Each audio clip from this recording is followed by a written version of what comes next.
শুভ সকাল বন্ধুরা, বড়দের প্রণাম আর ছোটদের ভালোবাসা জানিয়ে আজকের ব্লগটা চালু করছি। অনেক দিন উনুনে ভাত করা হয়নি, তাই আজ উনুনে ভাত করতে চলে আসলাম। আর তরি গেছে মাংস কিনতে।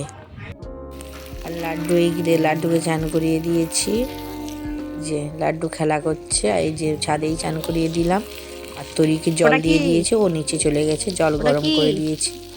আর এই যে কড়া বসিয়ে দিয়েছি, মাংস রান্না করবো। ওরম চালায়, পেঁয়াজ ফেলে দিয়েছে, এই যে পেঁয়াজটা ভাজা হচ্ছে।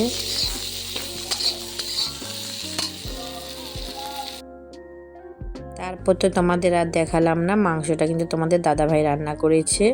আমাদের মাংসটা তোমাদের দাদাভাই রান্না করে। তাই যে সবাই কলা পাতাতে খেতে বসে পড়েছি। ওইদিকে বসেছে তরির বাবা, এদিকে তরি, আর এখানে লাড্ডু বসেছে, যে লাড্ডুর ভাত নিয়ে বসে পড়েছে। আগে লাড্ডুকে খাওয়াই, তারপর আমি খাবো।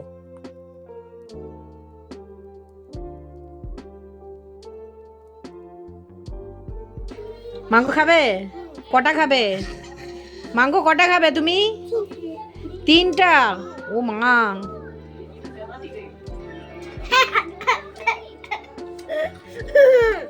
তোর ভালো লাগে মাংস খেতে? লাড্ডু তুমি কি খাচ্ছ? একটা বেবি হাঁড়ি দেখতে পাচ্ছি, আর একটা বেবি চামচ। ওটা কি একটা চকো? দেখি তো। ওমা, ছোট বেবি চামচ, ছোট হাঁড়ি একটা। লাড্ডু হাঁড়ি চকো খাচ্ছে। ভালো লেগেছে তোমাকে? আচ্ছা, তুমি খেয়ে নাও। ভাইয়ের জন্য রাখবে? আচ্ছা। কেউ মারা গেলে শাক খেতে নেই, ওই জন্য অনেক দিন আমাদের শাকটা আনা হয়নি আর খাওয়া হয়নি। আর এত কলমি শাক হয়েছে, ওই জন্য আমি শাক তুলছি। এখানে দেখো, অনেক শাক হয়ে আছে।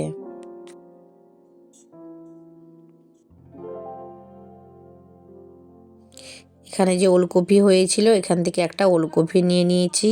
আর ঘরের যে কোনো শাক সবজি লাগিয়ে খাওয়ার মজাই আলাদা। আর এখানে হয়েছিল পুঁই মেজেরি তুলে নিচ্ছি, খুব ভালো লাগে। এই বছর তো খাওয়াই হয়নি, এই ফার্স্ট খেলাম। কার কার বাড়ির লাগানো সবজি খেতে ভালো লাগে, তারা আমাকে কমেন্ট করে জানাবে অবশ্যই। এই যে তুলে নিচ্ছি, অনেকগুলো হয়ে গেছে পুঁই মেজেরি। আর তুলবো না, দেখছি তাও কতগুলো হয়ে আছে।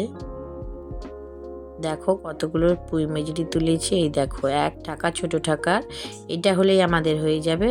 আর এখানে আছে এই তো ছোট্ট একটা ওলকপি। আর কম করে শাক তুলেছে, কারণ আমি আর তোমাদের দাদাভাই একটু খাই, আর আমি এই যা খাই।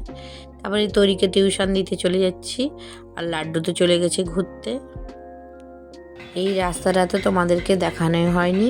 তরিকে দিয়ে, ওই যে এই দিক দিয়ে আমি এলাম তরিকে টিউশনটা দিয়ে, কারণ লাড্ডু আছে তার ছোট দাদুদের বাড়িতে, তাই জন্য ভাবলাম ভেতর দিয়েই চলে যাই। শুধু একটু ভয় লাগে, এই বাঁশবাগানটার নিচে দিয়ে যেতে হয়, একটু ভয় লাগে। তাও এখন এই মন্দিরটা হয়েছে বলে এখন সবাই এখান দিয়ে যাওয়া আসা করে। তাও অনেকে ভয়ে যেতে চায় না। দেখো, এখানে একটা হনুমান মন্দির আছে। দেখো, এখানে একটা হনুমান মারা যাওয়ার পর তারপরে এখানে মন্দিরটা হয়েছিল। একদিক দিয়ে ভালোই হয়েছে, এখানটায় এত অন্ধকার থাকতো আগে। এই মন্দিরটা হওয়ার পর লাইট টাইট এসেছে, অনেক আলোকিত হয়েছে।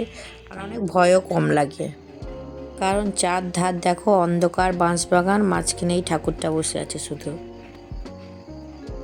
এই যে এখানটা দিয়ে আমি চলে যাব ওই সাইডটায়, দেখা যাচ্ছে দেখো সামনেই, কিন্তু এই একটু রাস্তার জন্য পেরোতেই ভয়, আর কিছুই নয়। দেখো এই অন্ধকার বাঁশবাগানটা কেমন হয়ে আছে। এই বাঁশবাগানটা এখানে আমাদের দাদুকে আর ঠাম্মাকে পুরানো হয়েছে, ওই জন্য খুব ভয় লাগে এখানটা দিয়ে যেতে।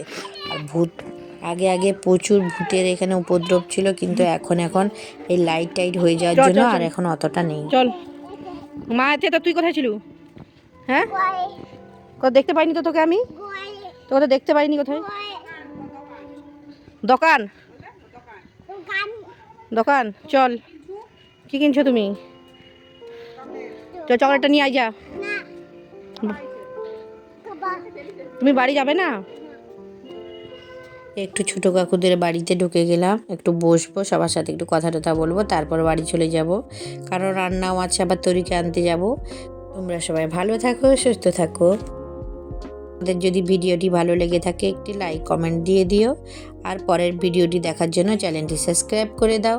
দেখতে থাকো লাড্ডু তৈরি ব্লগ। দেখা হচ্ছে পরের ভিডিওতে। টাটা।